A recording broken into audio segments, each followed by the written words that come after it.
Welcome to the West Ham Voice. It's been well over a week since I've last done a video because there's not really been much to talk about, except, of course, the gift that keeps on giving.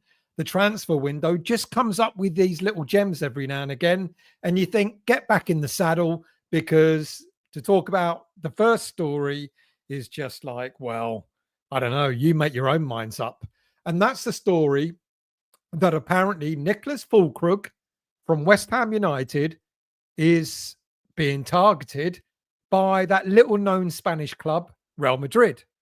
Um, if that's the case, then he's only the second player in our transfer history to go from West Ham to Real Madrid. So if true, good luck to you, Niclas. It'd be a fantastic move for you. Now, does anyone remember who the first player was that went from West Ham to Real Madrid? Yes, Julian Faubert. The short-lived, unsuccessful loan spell back in 2009. And now it seems that Real Madrid are calling yet again at the potential of bringing Fullkrug in for us, for a player who's had a season to forget at West Ham because of two major injuries, out of action for more than half a season, and having scored only 3 goals in the season. It's a good shout, I guess, for him. Apparently Xabi Alonso believes that Fullkrug has the pedigree to give the Spanish Giants a different option up front when that mediocre player that they've got, Kylian Mbappe, just isn't doing the business. Now, look, there's no mention as to how much Real Madrid are likely to offer for the 32-year-old striker. But I guess if there's ever a club who's likely to be able to offer a decent price, then Real Madrid is that club. I don't know. Here's me thinking that the West Ham transfer window was boring so far. And I'm sure we'll either hear a lot more about this particular story or maybe an awful lot less as well as the weeks progress. Look, if you're new to the West Ham Boys, or if you've watched me before but yet to become a subscriber, do please consider subscribing. It costs nothing to subscribe. All the content is free. And if you enjoy the video, please also hit the like button at the end of the show. Anyway, leading on from that, I said, I haven't done a video for over a week because there really hasn't been an awful lot to talk about. Nothing new to report on. Genuinely nothing new. You keep hearing the same old stories regurgitated over and over again. And I guess apart from the Fullkrug story, which broke around, 7 p.m. on Sunday evening, and apart from the fact that we're now close to having a new goalkeeping coach at West Ham in the name of Kasper Ankergen, who's likely to replace Xavi Valero, who left at the end of last season, there really isn't much more news to give you. Or isn't there? Let's talk about Ankergen for a moment, shall we? He played professional football for clubs such as Brøndby, Leeds United and Brighton. He also represented Denmark up to under 21 level. When he retired from playing from football, he went straight into coaching at Brighton, briefly as a coach. He then became a goalkeeping scout for the club before in 2021, until 2021, when he moved to the goalkeeping coach role at the club that he formerly played at, Brøndby. And that's where he's at this moment in time. Now, a deal to bring him to West Ham is yet to be finalised, but conversations between Ankergen, West Ham and Brøndby, are ongoing. And there's confidence that his arrival will be confirmed at West Ham before the new season starts. Now, it's also been suggested that Ankergen's goalkeeping coaching style can be recognised from the way Mats Hermansson played for Leicester City last season. Now, Hermansson was a Brøndby youth product and was sold to Leicester in 2023 for a fee of about £6 million. Ankergen, of course, coached Hermansson during their time together at Brøndby. Now, Hermansson is renowned for the style of goalkeeping he does. He's comfortable on the ball, and he would actually often play high up the pitch, almost as a deep-lying centre-back, in order to help push the whole team higher up the pitch. I wonder why. Maybe that's why they conceded many goals. I don't know. But look, is exactly the style of goalkeeper that Graham Potter wants to have at West Ham. And at 24 years of age, valued at something like between 12 to 15 million pounds, and with Leicester having to sell because of PSR issues, Hamadson is viewed as an ideal replacement for the departing 40-year-old Lucas Fabianski. And with 27 Premier League games under his belt last season, which included the incredible night back in December last year against West Ham, where we had all 29 shots, 7 of them on target, and we only managed to get one consolation goal late in the game. He would be considered an ideal type of goalkeeper who would really challenge Alphonse Areola for that prime goalie spot, number 1 spot at West Ham. So not only might we be imminently getting a new goalkeeping coach where we will be reuniting Potter with Ankersen, we may also be getting a young up-and-coming goalkeeper where he would reunite with Ankersen after being together at Bromby. And that, to be honest, will be a welcome start and boost to the summer transfer window that has seen no action from West Ham, despite it being the second week in the second phase of this summer transfer window. But why has our transfer activity been so slow this summer? Clearly, the board's continuous message of we must sell before we buy has been drummed into us, and it seems to have been used as a perfect excuse not to get any transfer business over the line so far. But what about the whole host of free agents that we're meant to be linked to who are out of contract at the end of June? Why have we not made any approach for any of those players? Sure, players don't come free. There's inevitably going to be a sizable signing on fee for the player, not to mention the cut that players' agents will get. But surely we can at least show intent by agreeing deals now that would actually not kick in until the beginning of July. After all, we'll be saving in the region of 20 to 24 million pounds a year in wages when all of our players who have come to the end of their contracts leave the club at the end of June. And I think that actually will also include Mikel Antonio, despite him playing for Jamaica, the cameo roles that he's played. I don't think we're going to go ahead and offer him a better deal than the one that's currently on the table. But having said all that about free agents, maybe, just maybe, Carl Macauley doesn't really have his eye on any of the free agents that are available. Maybe they're not on the short list of player targets that he's been working on. Now, from the recent Graham Potter interview, both Potter and Macaulay's, their plans are to target younger players from what looks like smaller leagues around Europe, like the Danish League and Belgium and French League, and even the Championship. But despite continually hearing stories from various West Ham ITKs and social media sources that we're scouting player X, we have an interest in player Y, we've made inquiries about player Z, we still haven't actually made a move for anybody, or doesn't look like it.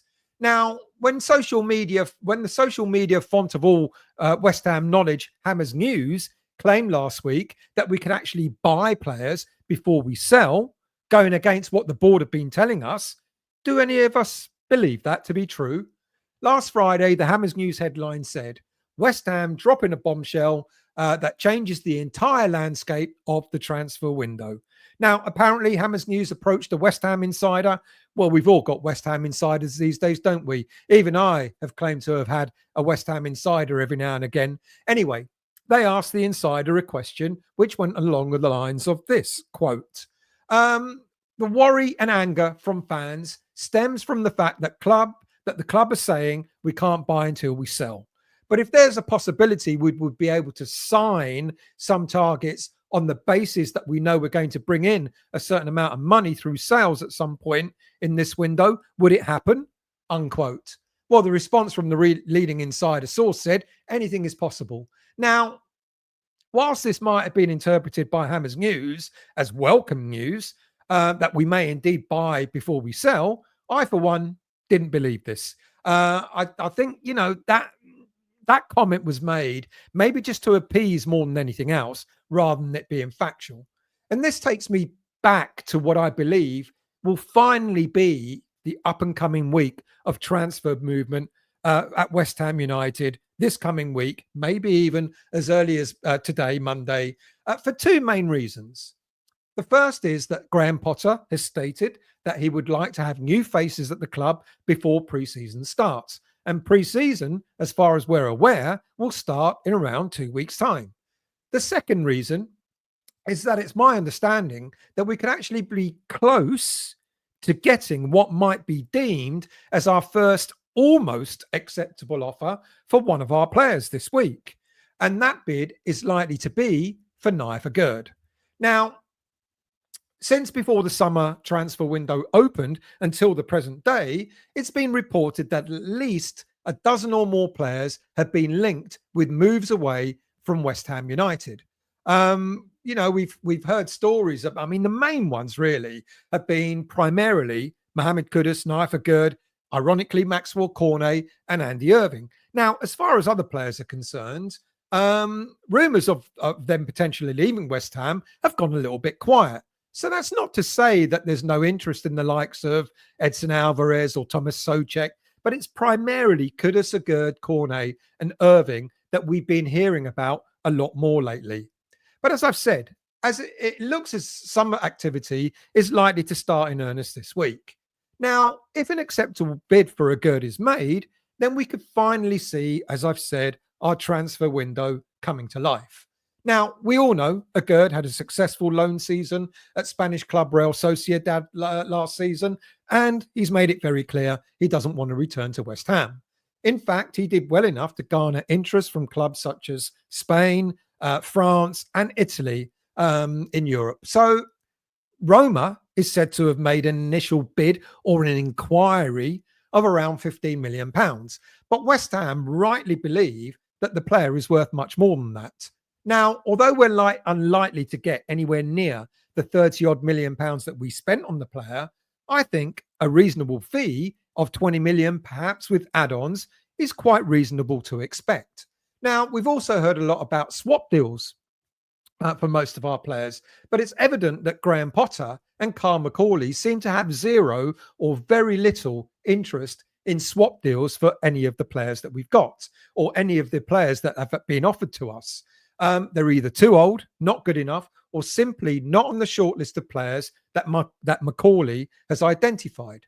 Now, as mentioned before in various videos, we're apparently targeting younger players who will hopefully have a good sell-on value in the future, which will be a million miles away from the transfer activities over the past 5, 6, 7 years, where we've spent big on players and have sold them for far less than we bought them for. And perhaps this will hopefully be the last transfer window where we might have to endure selling players for less than we bought them for if the Carl Macauley vision is realised. Imagine next summer or the summer after, where we might sell a player or two for 2 or 3 times the value that we bought them for this summer. Our financial and PSR concerns could eventually become a thing of the past. That's if Macauley is actually back. Of course, if he's back to do the right thing in this summer transfer window, then we could realise this vision in the future. Now, I can give you a whole list of reasons why we're in this PSR mess that we're currently in. And I've done several videos on this as well. For example, as said, buying players at peak price, selling them on for huge losses whilst we still owe the clubs money for the players that we bought in the first place. That certainly hasn't helped. Putting players on ridiculous big wages over long-term contracts has also become a massive financial burden.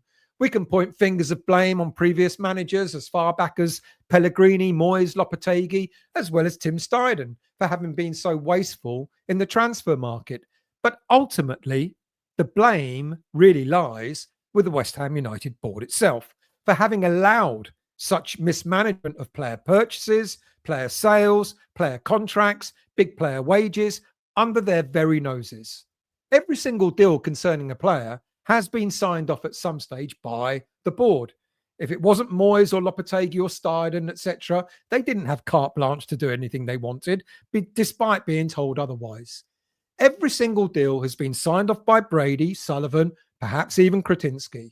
And since then, the board have deflected the blame from themselves and instead have put the blame on everybody else for our current predicament, for the current predicament that we're in.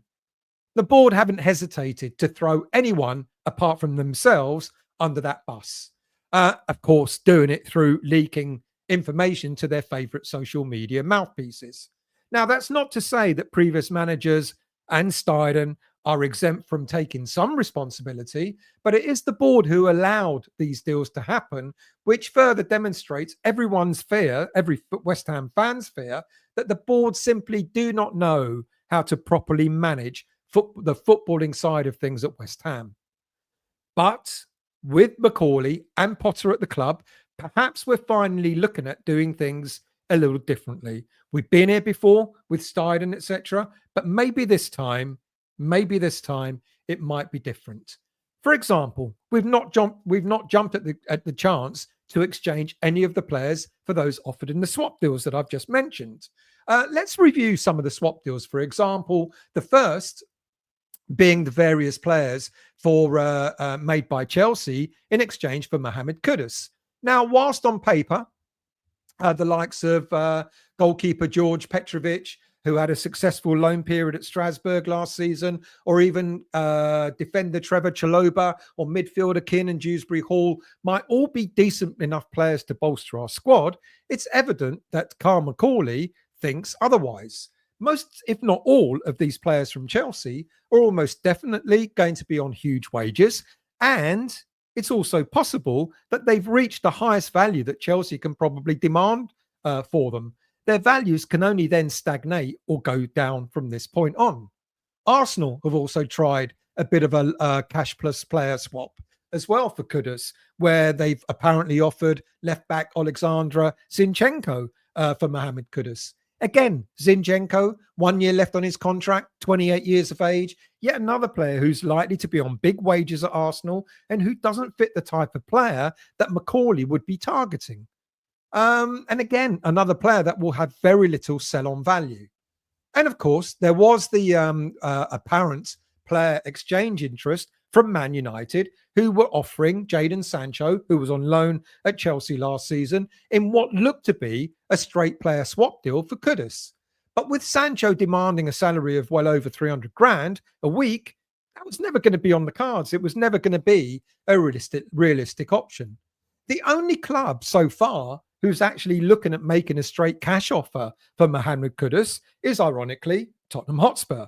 But they're rumoured to be offering a miserly £50 million. Laughable. Now, when it comes to the swap offer for Nayef Aguerd, apparently they were offering defender Daniele Reggiani of Juventus in exchange for Aguerd. Again, Reggiani clearly doesn't fit with Macauley and Potter's vision of bringing in younger players who can do a job now and who could be sold for a bigger profit later on. Reggiani is older than Aguerd, and despite being called up for the Italian national team recently, he is worth a fraction of what Aguerd is worth in the transfer market. Plus, he had a season, he's just come away from a season on loan at Dutch club Ajax, where he wasn't always a first-team starter there. So despite mine and every West Ham fan's frustrations at not seeing too much movement in the transfer window as yet, I've got to look at the positives and conclude the following. Firstly, Potter and Macauley have their list of targets, and by the sound of it, by the looks of things, they're not going to deviate from those lists. So even if we are offered various swap deals, they're not interested in doing that. They've got the targets that they want, and that's fine by me. They want to go for the targets that they've identified. Secondly, I reckon Potter and Macauley already know how much of all the targets they're after is going to cost the club. And with the rumour that we're only likely to bring in maybe around 5 or 6 players, plus adding 1 or 2 from the academy, it won't surprise me if our spend is going to be no more than about £100 million in total. Thirdly, with Potter suggesting that we've got too many big-priced and high-wage earning players on the bench, I envisage that we're likely to sell at least 4 big wage earners this coming summer. Kudus, Aguerd, Alvarez, and perhaps Fullkrug. Here come Real Madrid. plus the sale of a few squad players who are likely to generate maybe a combined income total of about £140 million in sales. And with the notice that we've been told that only 75% of what we sell is apparently going back into squad investment, that kind of balances out. 75% of about £140 million is about £105 million. And that, from what we know, from what we keep hearing of the type of players that we're going for in this transfer market, all valued at around £20 million ish each or less, that will make perfect sense. Look, I know it's still frustrating because we haven't seen anything happening just yet, but let's keep faith. I think this is the week that we're going to start seeing movement, and let's hope that happens so we can finally relax a little bit and start seeing players leaving that Macauley and Potter don't need, and players coming in that they're targeting. Thank you for watching and listening. Do leave your thoughts. Do leave your comments about what I've talked about. Tell me what your thoughts are about the transfer window. Frustrated as well? I dare say you are. Like I said, if you've enjoyed the show, please become a subscriber of the channel. And at the very least, please, please, please do hit the like button. Thank you for watching and listening, and I'll see you all soon.